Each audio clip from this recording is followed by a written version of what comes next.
Welcome to another podcast of the Riffle series. The Riff is a podcast series brought to you by 10 Leaves. The sheer volume of consumer advice out there can feel, well, it can feel like quicksand. You go online looking for a simple return policy and suddenly you're drowning in legalese. It's information overload. Yeah. And that's exactly what causes confusion, Yeah. People need really targeted knowledge, especially for these high-stakes, specialized markets. Absolutely. Which is why today we're doing a deep dive that is incredibly focused. We had a listener share some documentation all about the Abu Dhabi global market, or ADGM. A financial free zone, so it's got its own set of rules. Exactly. And we're here to basically provide the shortcut. So our mission today is to unpack the Consumer Protection Regulations 2025 for the ADGM. We're going to distill it down to what you, the consumer, actually need to know. We'll cover your basic rights, sure, but I think more importantly, we're focusing on the responsibilities you have to uphold to make sure those rights actually work for you in practice. And what's fascinating here right out of the gate is the legal framework itself. The ADGM operates under its own system, which is based on English common law. Which is a big deal. It's a huge deal. It means we're looking at a very clear, structured system for commerce, specifically for retail that's happening on Al Maryah and Al Reem Islands. So if you're, say, from the UK or Australia, this might feel a bit more familiar than other systems. It could, yes. It signals a real dedication to established commercial precedent. It's meant to be very clear. Okay, so let's unpack that. We have this financial zone set up under UAE federal law, but it has its own rule book. Who is the key player here? Who's holding the reins? The central authority is the ADGM Registration Authority. Most people just call it the RA.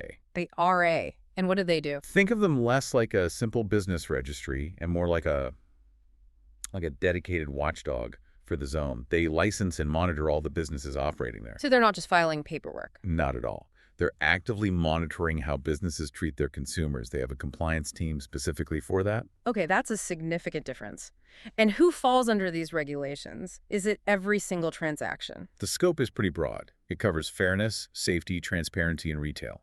So it applies anytime a consumer is acquiring goods or services from a business in the ADGM. And what about promotions or freebies? That's a critical detail. It even applies to goods or services that are provided free of charge. Wow, okay. So if a store gives you a promotional gift and it's faulty or causes a problem, they can't just say, well, you didn't pay for it. Precisely. The protection is comprehensive.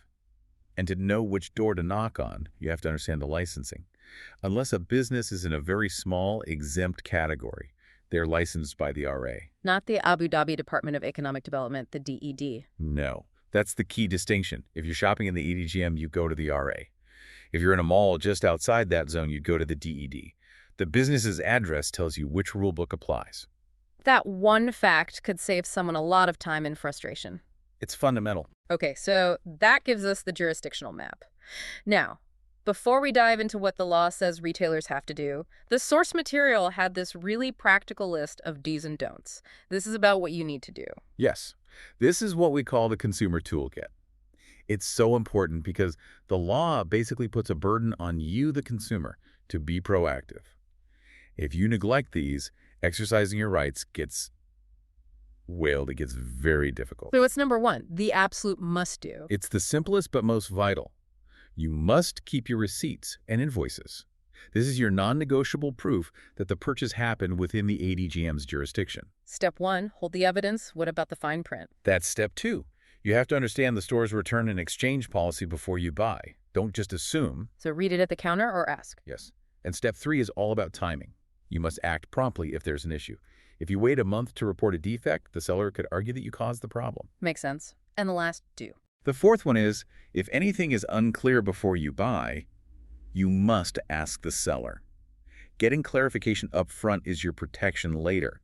The law really encourages consumer diligence. It sounds like the protection is reciprocal. The rules are strong, but you have to do your part. Exactly.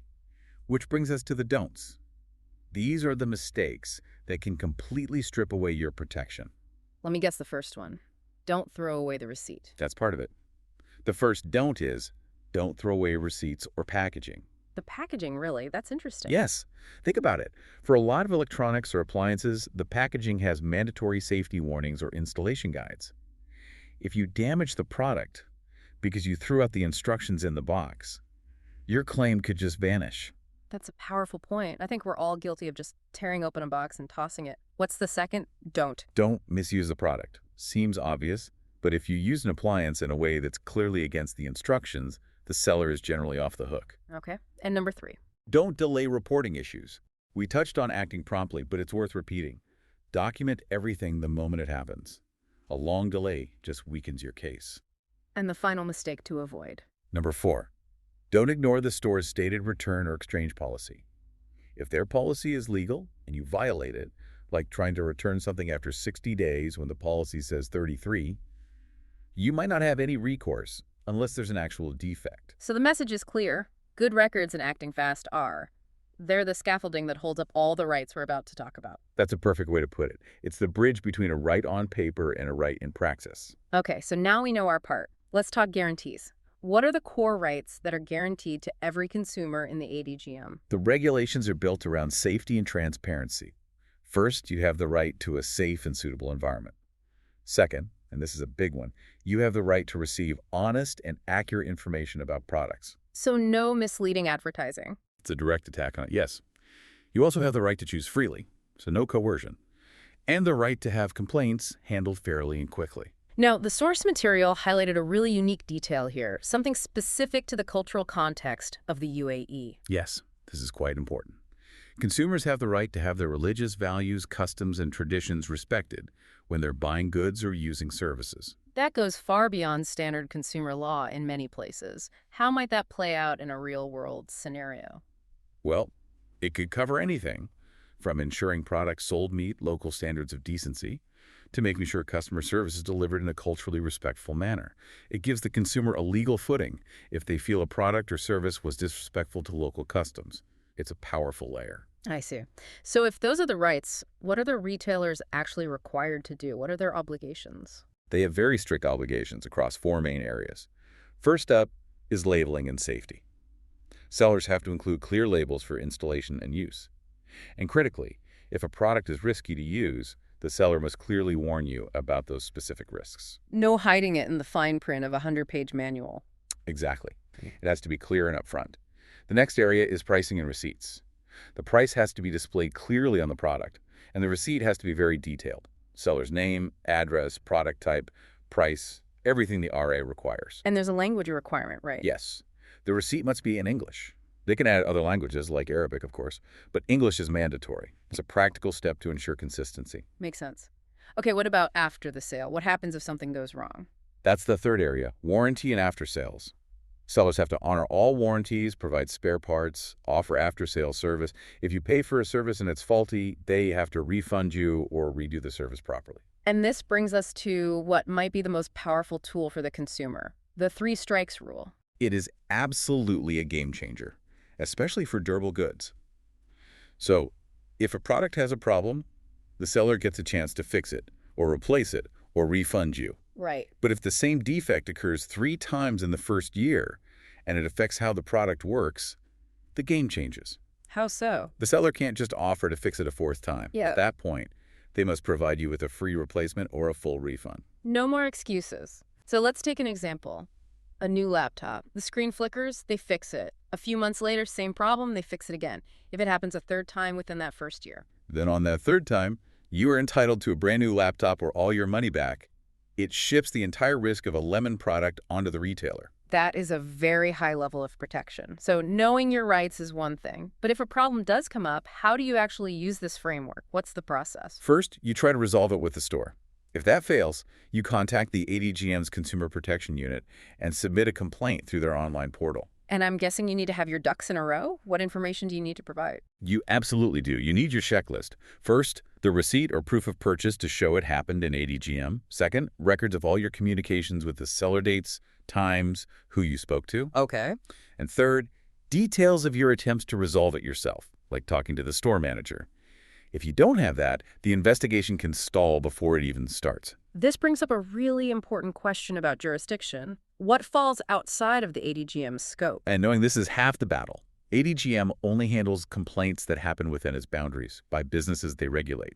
So, for example, an issue with food safety, like food poisoning. That's not them. No, that goes to the Abu Dhabi Agriculture and Food Safety Authority, or ADFSA. What about other specialized areas? Banking or insurance complaints? That's the central bank of the UAE.